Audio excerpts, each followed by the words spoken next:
Hi guys, welcome back to my channel. நம்ம லைஃப்ல எல்லாருக்குமே ஒரு சில கோர்ஸ் இருக்கும். அந்த கோர்ஸ் நம்ம லைஃப்ல அப்ளை பண்ணிட்டு வருவோம். அதே மாதிரி பில்கேட்ஸ் அவங்க லைஃப்ல ஃபாலோ பண்ற 10 கோர்ஸ் பத்தி தான் பார்க்க போறோம் இந்த வீடியோல. வீடியோக்குள்ள போறதுக்கு முன்னாடி ஃபர்ஸ்ட் டைம் நம்ம சேனல் பாக்குறீங்கன்னா சேனலை மறக்காம சப்ஸ்கிரைப் பண்ணிக்கோங்க. பெல் பட்டனையும் பிரஸ் பண்ணிக்கோங்க. அப்பதான் நான் நெக்ஸ்ட் வீடியோ போடும்போது நோட்டிபிகேஷன் வரும். வாங்க வீடியோக்குள்ள போகலாம். நீங்க ஏழையா பிறந்தீங்கன்னா அது உங்களோட தப்பு கிடையாது. பட் நீங்க ஏழையாவே இறந்தீங்கன்னா அது உங்களோட தவறு.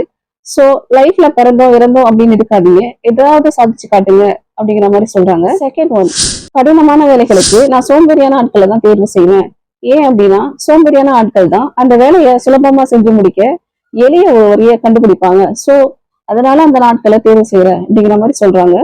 தேர்ட் ஒன், உலகத்துல இருக்க யார் கூடவும் உங்களை நீங்க ஒப்பிட்டு பார்க்காதீங்க. அப்படி நீங்க பார்த்தீங்கன்னா உங்களை நீங்களே தாழ்த்தி கொள்ற மாதிரி இந்த விஷயத்த நீங்க உங்க லைஃப்ல எப்போதும் செஞ்சிடாதீங்க.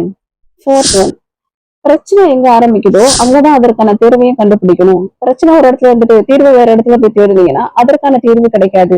சோ பிரச்சனை எங்க ஸ்டார்ட் ஆகுதோ அங்கேயே தீர்வையும் கண்டுபிடிங்க. ஃபிஃப்த் ஒன், நல்ல முடிவுகள் எப்போதுமே அனுபவத்துல இருந்து தான் கிடைக்குது.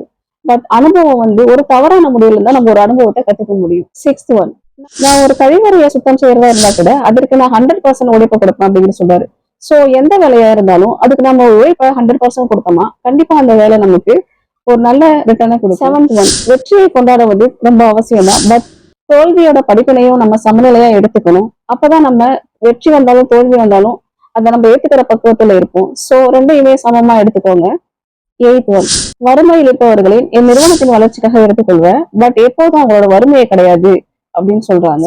கஷ்டப்படுறவங்களுக்கு உங்களால முடிஞ்ச உதவியை செஞ்சு பாருங்க, ரொம்பவும் நல்லா இருக்கும் உங்க லைஃப். வெற்றி என்பது ஒரு மோசமான ஆசிரியர். அது புத்திசாலிகளை மயக்கி உங்களுக்கு தோல்வியே கிடையாது அப்படிங்கிற எண்ணத்தை தூண்டிடும். 10th ஒன், ரொம்ப முக்கியமான பாயிண்ட், உங்களால ஒரு வேலையை சிறப்பா செஞ்சு முடிக்க முடியல அப்படின்னா அட்லீஸ்ட் அந்த வேலையை செஞ்சு முடிக்கிறதுக்காச்சும் ட்ரை பண்ணுங்க. அப்படி விட்டுட்டு போயிடாதீங்க.